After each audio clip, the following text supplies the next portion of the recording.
হাদিস নাম্বার 7068।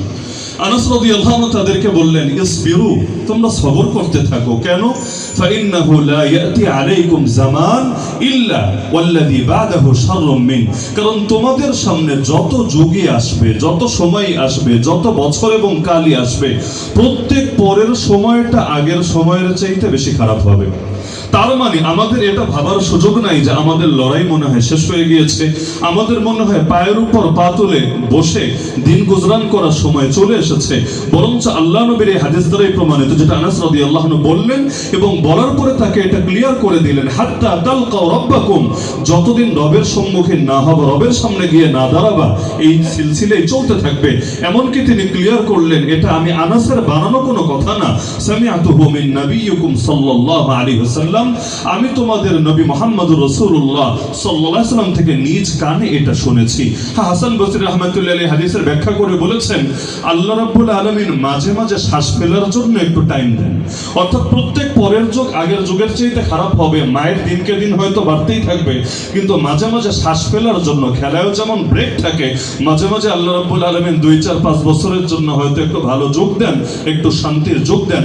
এজন্য হাজ্জাজের পরে ওমর বিন আব্দুল আজিজের যুগ আসে, কিন্তু বেশি লম্বা হয় না, মাত্র 2 বছর যেতে না যেতে ওমর বিন আব্দুল আজিজের মৃত্যু ঘটে। সুতরাং সদা সর্বদা জিহাদের জজবা, শাহাদাতের তামান্না দিলের মধ্যে রাখতে হবে। এটা মনে করবেন না যে সুখের দিন আসলে ইসলামী আন্দোলনের কাজ বেশি হবে, বরঞ্চ পরীক্ষিত বাস্তবতা এটা, যখন দুর্দিন থাকে, যখন চারদিক থেকে দুনিয়া আমাদেরকে সংকীর্ণ এক পরিণতির মধ্যে ফেলে রাখে, আলহামদুলিল্লাহ ওই সময় প্রকৃত মুজাহিদদের ঈমানের মধ্যে এমন এক শক্তি জেগে ওঠে যেটা কোনো জালেমের রক্তচক্ষুকে পরোয়া করে না।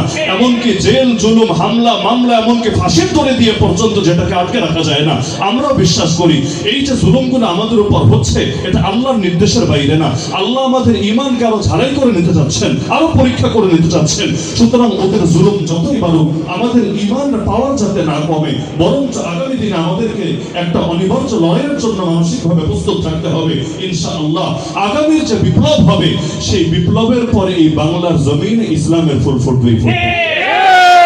সর্বশেষ যে পয়েন্ট বলে আমি আলোচনা শেষ করব, আল্লাহ রাসূল সাল্লাল্লাহু আলাইহি ওয়াসাল্লাম হাদিসের মধ্যে জানিয়েছেন, আল আরওয়াহু জুনুদুম মুজান্নাদা। এই দুনিয়াতে মানুষ আসার আগে আমরা সবাই জানি মানুষ রূহের জগতে ছিল। আল্লাহ রাসূল জানাচ্ছেন, রূহের জগতে সবগুলো রূহ সম্মিলিত বাহিনীর মতো ছিল। ওই বাহিনীকে যুদ্ধে পাঠাতে হলে যেমন সবাইকে এক জায়গায় এনে একত্র করে, সবগুলো রূহ সেই রূহের জগতে এভাবে এক জায়গায় সম্মিলিত বাহিনীর মতো ছিল। নবীজি বলেন, ফামা তাআরাফা মিনহা ইখতালাফা ওয়া মা তানাকারা মিনহা ইখতালাফা। সেখানে যাদের মধ্যে পরিচয় ঘটেছে, দুনিয়াতেও তাদের মধ্যে মিল মহব্বত হয়ে থাকে, আর সেখানে একসঙ্গে থাকার পর যাদের পরিচয় হয় নাই, অপরিচিতভাবেই থেকেছে, দুনিয়াতে আসার পর তাদের মধ্যে দাঙ্গা হাঙ্গামা, দ্বন্দ্ব, বিবাদ লেগেই থাকে। এখন মুহাদ্দিসিনে কেরাম পেরেশান, এক জায়গায় থাকার পর কারোর সাথে পরিচয় হলো, আবার কারোর সাথে হলো না কেন? যার সাথে সেখানে পরিচয় হলো তার সাথে দুনিয়ায় মহব্বত, যার সাথে সেখানে হয় নাই সেখানে দুনিয়াতে তার সাথে নফরত। এই পার্থক্য কেন? তারা ব্যাখ্যা করলেন যে কার নেচারের মধ্যে আল্লাহ তাআলা এক একজনের ভেতর এক একটা জিনিস গেঁথে দিয়েছেন। কারো ভেতরে ভালোটা গেঁথে দিয়েছেন, কারো ভেতরে মন্দটা গেঁথে দিয়েছেন। তো রূহের জগতে আদর্শিক কারণে কিছু মানুষের সঙ্গে মহব্বত হয়েছে, আদর্শিক কারণে কিছু মানুষের সঙ্গে সেখানেই অপরিচিত ভাব তৈরি হয়েছে। তা আদর্শিক বিরোধ রূহের জগৎ থেকে শুরু হয়েছে, দুনিয়াতেও চলছে। সুতরাং এটা ভাববেন না ওয়াজ যতই বাড়ুক, মাদ্রাসা যতই বাড়ুক, মসজিদ যতই বাড়ুক, খানকা যতই বাড়ুক, তাবলীগের মেহনত যতই বাড়ুক, এটা ভাববেন না যে হক আর বাতিলের লড়াই থেমে যাবে। এটা ভাববেন না দুনিয়া সবাই আপনাকে বুকে জড়িয়ে নেবে এবং আপনাকে ফুলের মালা দিয়ে বরণ করবে। বরং মনে রাখবেন, রূহের জগৎ থেকেই যেহেতু এই দ্বন্দ্বের সূচনা হয়েছে, সুতরাং এই আদর্শিক বিরোধ চলতেই থাকবে। সুতরাং দুনিয়া আমাদের পক্ষে থাকলেও আমরা হকের সাথে আছি, দুনিয়া আমাদের বিপক্ষে চলে গেলেও আমরা হকের সাথে আছি। তায়েফের মতো গিয়ে যদি রক্ত ঝরানো লাগে, তবুও আমরা হকের সাথে আছি। বদরের মতো গিয়ে যদি কুফরি মেরুদণ্ডের, কুফরি শক্তির মেরুদণ্ডে আঘাত হানতে হয়, তবুও আমরা হকের সাথে আছি। কোনো অবস্থায় শুকরিয়ার হালত হোক, সবরের হালত হোক, আমরা হক থেকে দূরে সরব না ইনশাআল্লাহ।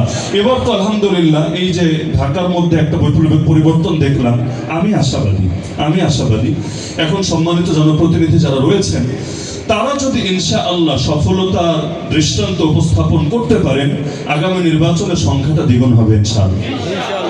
এবং তাদের সফলতা নির্ভর করে